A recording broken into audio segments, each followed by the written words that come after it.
Our country is the windiest place in Europe.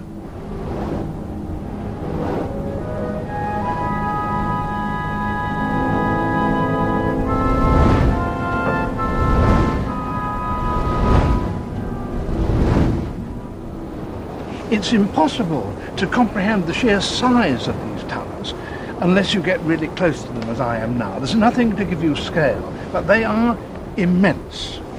The diameter of the rotor is 90 meters. That's almost as long as a football pitch. And to my eyes, they're beautiful.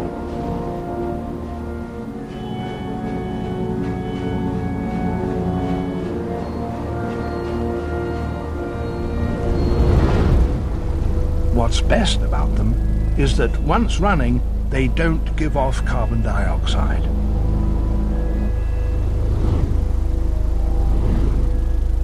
But they're not cheap. And worldwide, we would need 700,000 more turbines like these to cut another slice off global emissions. That's a very big wind farm.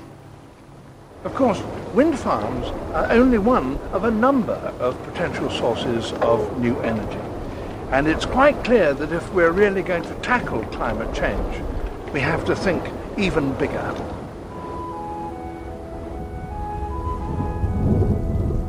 Steve Pacala believes strongly that the technology we already have can save us.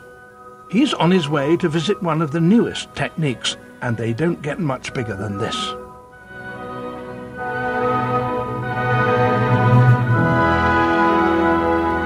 "200 kilometers off Norway's coast lies the Sleipner gas rig.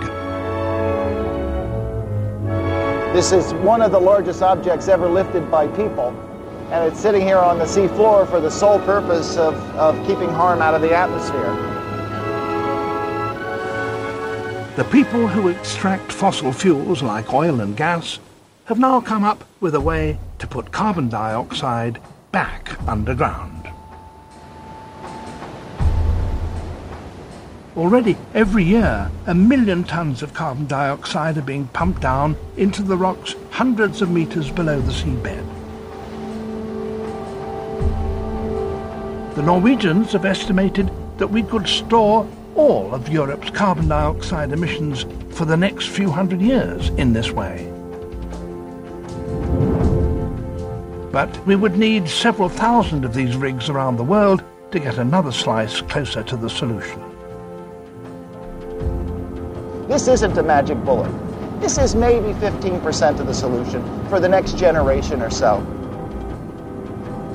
What really has me worried is the number of things that we don't yet fully understand that I call monsters behind the door. This is exactly the kind of technology that could keep those monsters from ever coming out from behind their doors. It's going to give us an additional bridge to the future for our children and their children and their children. This is our watch, and we have to get it started so that we can leave them with a world in which the monsters are still behind the doors.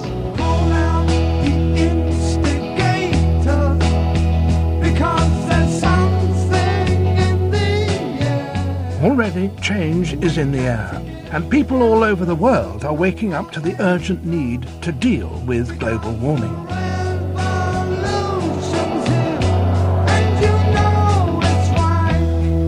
Expanding economies like China are developing new technologies to combat increasing emissions and are encouraging the people to get involved in tree planting.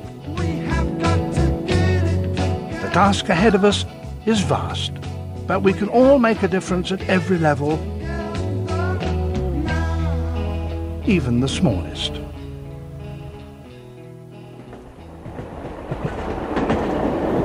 As we travel into the future, it's clear that there are some steps that we can take, both big and small, to reduce carbon emissions. But because we're talking about the future, we can't be sure where we're going. But one thing is certain: if we do nothing, we'll end up in deep water. If we continue to warm our planet, we may accelerate the meltdown of the world's ice, resulting in a catastrophic rise in sea level.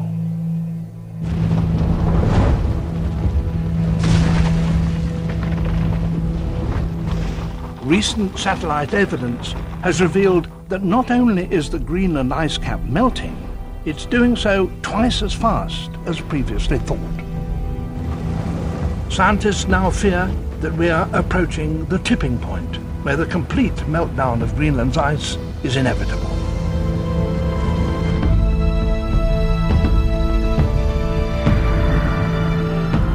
If it does melt, it will cause sea levels to rise by as much as 7 meters.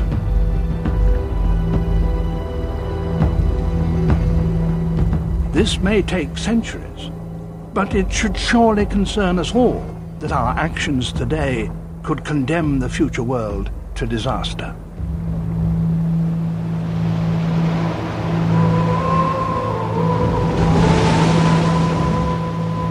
The combination of melting ice and warming waters will expand the seas, and this could raise their level by 0.5 meter before the century is out.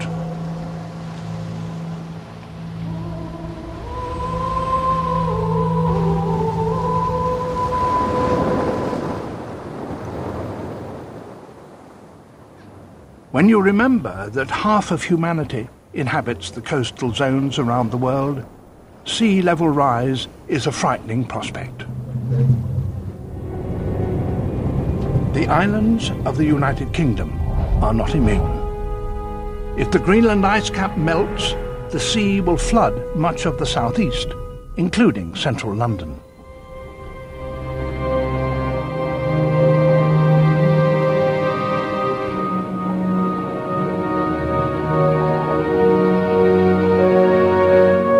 In fact, many of the world's most famous cities would be engulfed by the ocean.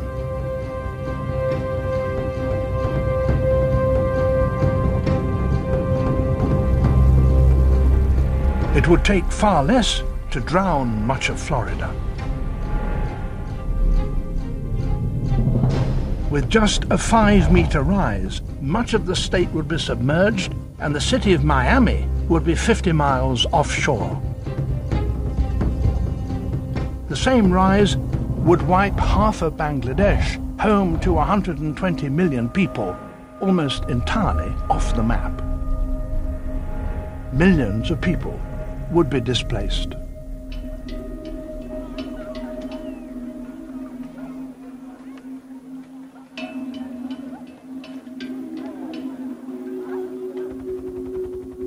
Worldwide, scientists predict that global warming could displace 150 million people within 50 years.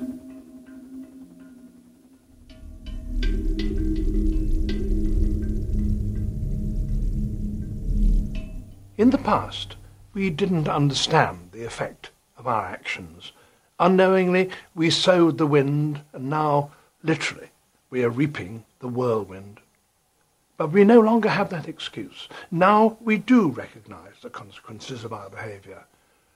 Now surely we must act to reform it, individually and collectively, nationally and internationally, before we doom future generations to catastrophe.